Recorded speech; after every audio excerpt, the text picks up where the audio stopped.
राधे कृष्ण दोस्तों, नरक चतुर्दशी के त्योहार को छोटी दिवाली और रूप चौदस भी कहते हैं। यह पर्व दिवाली के एक दिन पूर्व मनाया जाता है।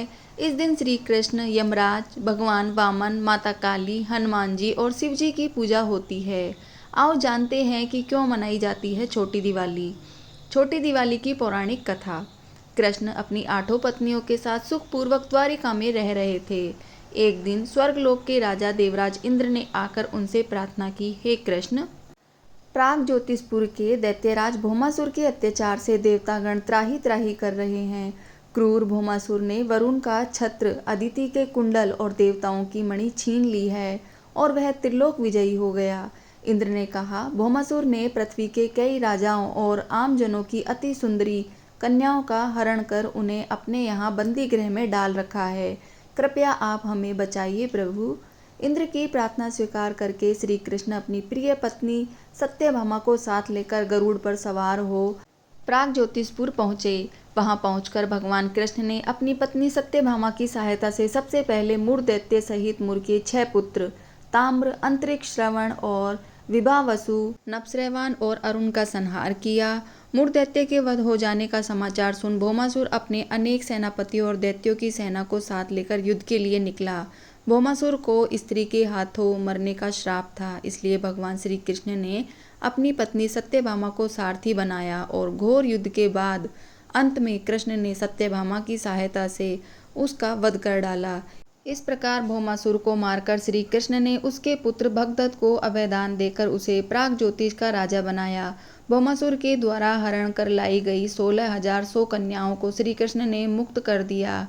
ये सभी अपहत नारियां थीं या फिर भय के कारण उपहार में दी गई थी और किसी और माध्यम से उस कारागार में लाई गई थी। वे सभी भौमासुर के द्वारा पीड़ित थी, दुखी थी, अपमानित, लांछित और कलंकित थी। सामाजिक मान्यताओं के चलते भौमासुर द्वारा बंधक बनकर रखी गई इन नारियों को कोई भी अपनाने को तैयार नहीं था। तब अंत में श्री कृष्ण ने सभी को आश्रय दिया। ऐसी स्थिति में उन सभी कन्याओं ने श्री कृष्ण को ही अपना सब कुछ मानते हुए उन्हें पति रूप में स्वीकार किया। लेकिन श्री कृष्ण उन्हें इस तरह नहीं मानते थे। उन सभी को श्री कृष्ण अपने साथ द्वारिका ले आए। वहां वे सभी कन्याएं स्वतंत्र पूर्वक अपनी इच्छानुसार सम्मान पूर्वक द्वारिका में रहती थी, महल में नहीं। वे सभी वहां भजन, कीर्तन, ईश्वर भक्ति आदि करके सुख पूर्वक रहती थी। द्वारिका एक भव्य नगर था जहाँ सभी समाज और वर्ग के लोग रहते थे।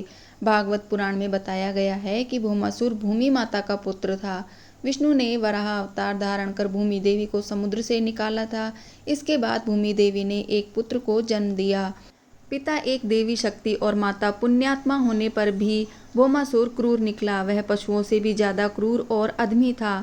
उसकी करतूतों के कारण ही उसे नरकासुर कहा जाने लगा। नरकासुर प्राग ज्योतिषपुर का दैत्यराज था जिसने इंद्र को हराकर इंद्र को उसकी नगरी से बाहर निकाल दिया था। नरकासुर के अत्याचार से देवतागण त्राही त्राही कर रहे थे।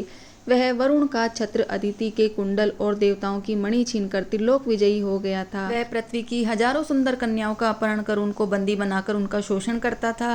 नरकासुर अपने मित्र मुर और मुर दैत्य के 6 पुत्र ताम्र, अंतरिक्ष श्रवण, विभावसु, नभस्रवान और अरुण के साथ रहता था। भगवान कृष्ण ने सभी का वध करने के बाद नरकासुर का वध किया और उसके एक पुत्र भगदत्त को अभयदान देकर उसका राज तिलक किया। तो दोस्तों, आपको यह कहानी कैसी लगी कमेंट में कमेंट करके ज़रूर बताएं।